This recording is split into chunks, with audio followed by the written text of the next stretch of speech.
First example, position standing. Arm swing forwards and backward with partner holding two sticks.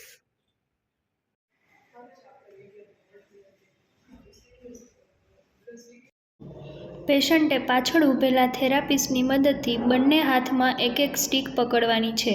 થેરાપિસ્ટે પણ લાકડીનો પાછળનો ભાગ પકડેલો રહેશે. જ્યારે પેશન્ટ ચાલવાનું શરૂ કરશે ત્યારે થેરાપિસ્ટ સ્ટીકની મદદથી પેશન્ટના અલ્ટરનેટ હેન્ડ અને લેગની મૂવમેન્ટને ફેસિલિટેટ કરશે. જ્યારે પેશન્ટનો રાઇટ લેગ આગળની તરફ જશે ત્યારે થેરાપિસ્ટ પેશન્ટના લેફ્ટ આર્મને આગળની તરફ જવા માટે ફેસિલિટેટ કરશે.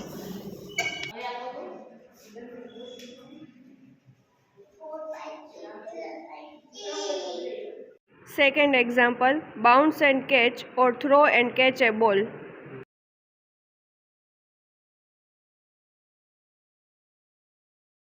હું અલગ અલગ દિશામાં બોલ ફેંકીશ, તમે તેને પકડવાની કોશિશ કરો.